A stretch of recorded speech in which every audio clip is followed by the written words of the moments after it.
Okay, so this presentation is titled The Arrival of CSS Grid, aka The Return of the Table. Not quite. So I'm going to go into a brief history of website layout just to provide context for this because in my opinion CSS Grid is a revolutionary new CSS layout system that will probably be very heavily adopted moving forward, just in my opinion because of all its capabilities and power. But without further ado, let's jump in. So layout models. One of the aspects of the ever-evolving web is basically how to correctly, elegantly, and implement design and layout. So everyone wants a functional website. Everyone also wants a pretty website. And everyone wants these two aspects to flow together. And that is part of the continuing trend of developing the web, finding easier, better ways to do this and construct easily a proper layout. So nowadays, we actually take CSS and relevant frameworks such as Bootstrap or Foundation for granted as best practice. But truthfully, the current model is a result of much experimentation and change. So let's dive in and see some of this change in action, starting with the beginning of web design, circa 1989, roughly. So around this point in time, the web is pretty much just being born as we know it. There's not a lot going on. As you can see in this example here, text mixed with tabulation, symbols, and maybe some hyperlinks. Not really any design involved at this point. Simply information and the best possible way to deliver it. It's a good starting point though, because as the web evolves and as you want more information to be presented, you want it in a more readable, user-friendly format, which comes to the table layout. So around the first real web browsers like Safari and Internet Explorer and maybe some of those others that are now forgotten were beginning to pick up steam, there was built-in capability for tables in HTML. So at this point, CSS didn't really exist, and the best way to design the layout was simply to use these HTML tables. So you can see here an example of a simple HTML table. It's very similar to the Excel look. You have cells, rows, columns, and you simply create those, nest them if you need to, and it creates a basic layout. So it's able to have vertical alignment, fixed width, but there are a lot of limitations. So it's all function, no style. You'd probably be hard pressed to put any color in there or any sort of like defining features. Responsive layouts were difficult to develop at the stage, although not really necessary because smartphones weren't available worldwide and most people just viewed it on like a screen that didn't really change much in resolution. And similarly, intricate designs were hard to translate. Like you saw, that was a pretty simple table, pretty hard to extrapolate on that unless you just want to nest more and more HTML tables, and it gets messy and the design is overall limited. So of course, people experiment, people adapt, and that leads us to JavaScript and Flash. So actually before CSS, I'm sure everyone remembers this, the solution to the table layout was in JavaScript heavy and Flash heavy websites. I mean, it brought dynamic fluid design, color, functionality. You can see here on the right, this website was made completely in Flash. I'm sure it had all sorts of scrolling marquees and all those things from the past. So this is great. This is fine and dandy. You can finally lay out websites in a nice manner with style, color, and functionality. But why don't we do this now? Well, pretty simple. Incredibly bloated at times. You're going to design a whole website using JavaScript and Flash. That file size is going to be massive. And it needs to be loaded completely separately from the HTML.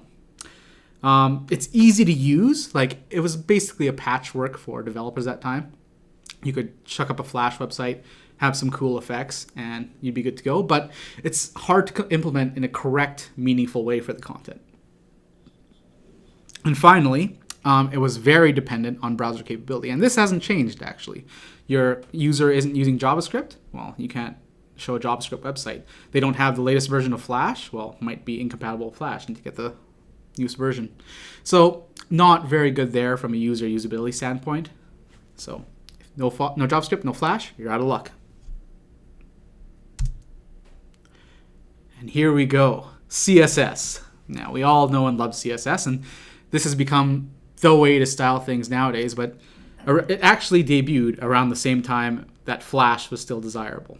Why CSS is great is it because you are finally able to separate the HTML content away from style in a meaningful, quick, and especially lightweight way. Very powerful in the hands of an experienced CSS coder.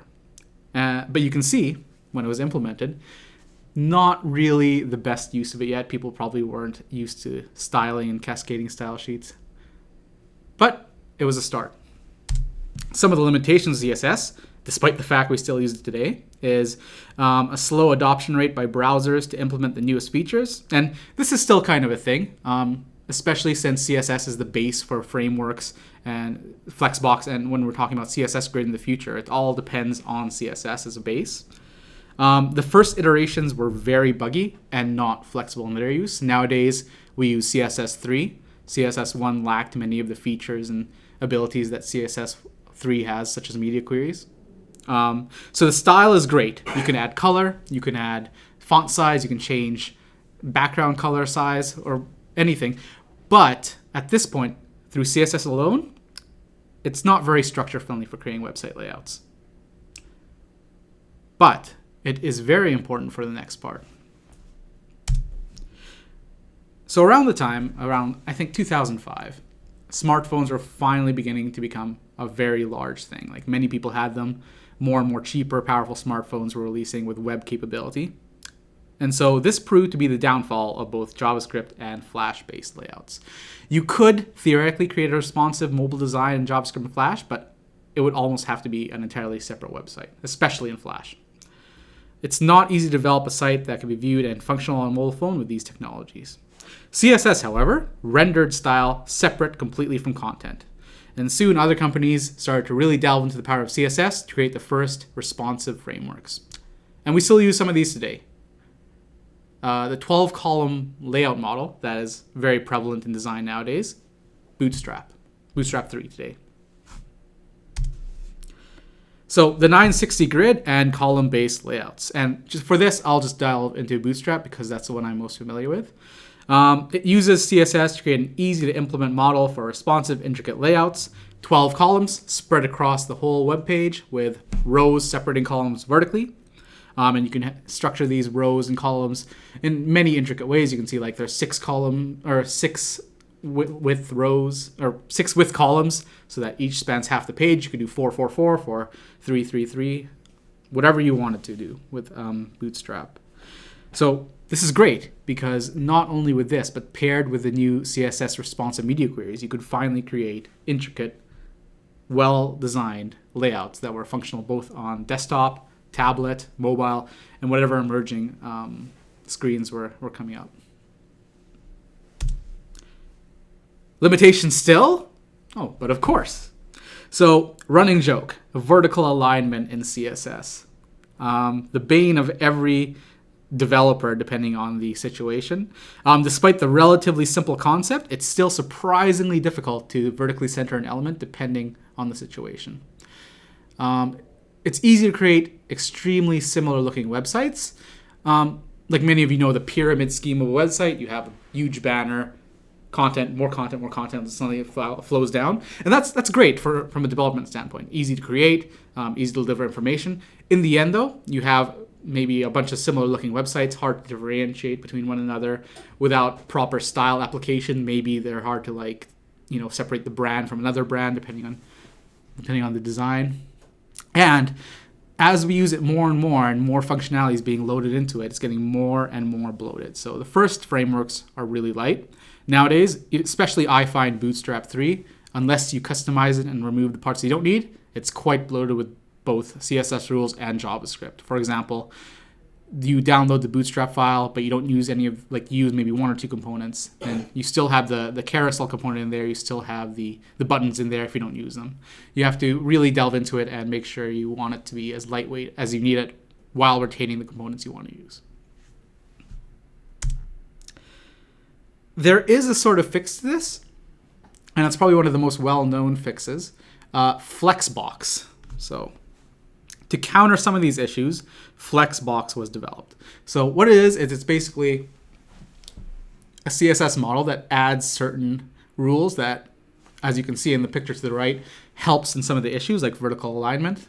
Content using Flexbox can flow in any direction and be displayed in any order. You can align stuff at the start. You can move them down to the bottom by Flex N, a simple rule. You can even vertically align using Align Item Center, something that is a little bit more obtuse in regular CSS and Bootstrap. It's very powerful, easy to vertically align and position content. So this is great, but there's still a few issues. So Flexbox is best used in a component-based method. It's quite difficult to fully structure a website layout using only Flexbox, which is why often Flexbox is used in conjunction with Bootstrap or with other rules. Some browsers are still catching up to this proposal. I know that Internet Explorer 11 still doesn't fully support Flexbox, and it's hard to say if it ever will because of the new Microsoft Edge browser that's replaced it. And some complex layouts are difficult to adapt to the Flexbox model. It's great that you can align items. It's great that you can make them flow in a row or a column, and it's great that you can reposition them.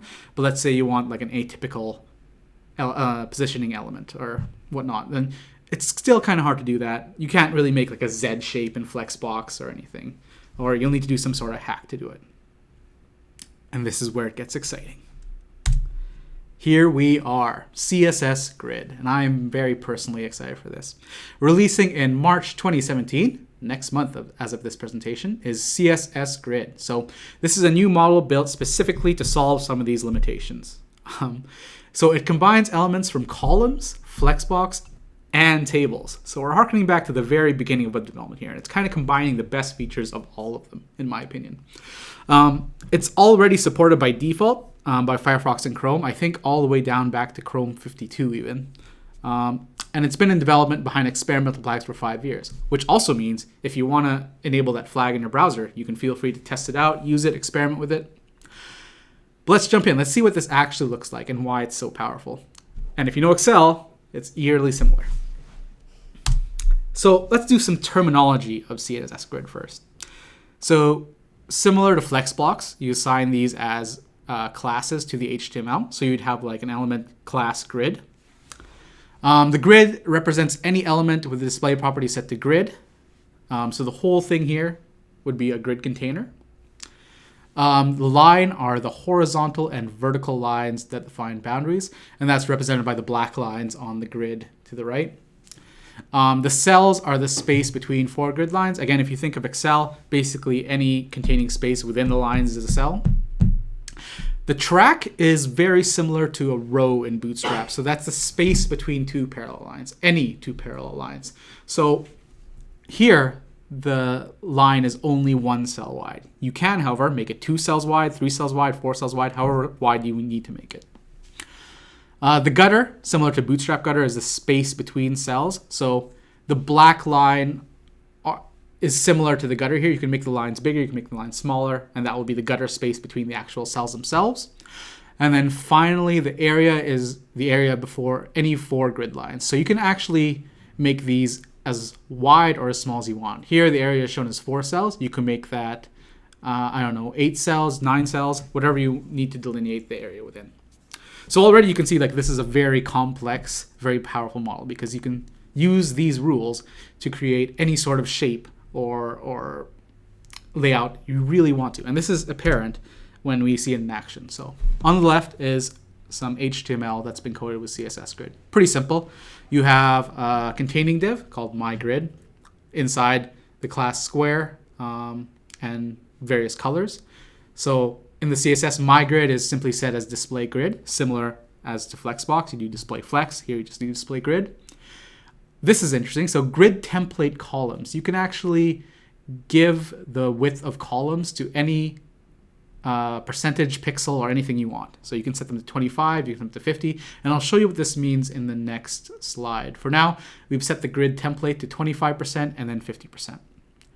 Grid template rows, so similar to columns, you can actually set the width of the rows as well. So this is set to 50, 50, and 100 pixels. That means first row will be 50, second row will be 50, third row will be 100. And then finally, the grid gap or the gutter is set to 10 pixels. The square is simply just a style element that gives the div padding of 1 EM, the color white, and text align center. So let's see what this looks like. So you can see here, you have a CSS grid easily laid out. As before, the columns are laid out 25%, 50%. So that's 75% of the area, you can see. So there's still another 25% blank space left on the right. The rows are, I believe, 50 pixels, 50 pixels, 100 pixels. So you can see top two rows, 50 pixels, 50 pixels, 100 pixels. And grid gap, 10 pixels. So the area in between, 10 pixels between each cell. Now, just looking at this, you can tell how powerful it could be. You could easily make any layout simply by defining the grid template columns. Like you could make a layout with like 10%, 20%, 30%, 20%, 10%. And then you'd have those columns easily laid out, adds up to 100, easy to visualize. You can move those around simply in percentages. Not only that, because it's in percentages, it's mobile responsive as well. Similarly, you could have rows set to whatever you want in width, which makes vertical alignment really easily because, and this is very important, CSS Grid allows overlap. So you can actually overlap cells and rows within each other using Z-index as well.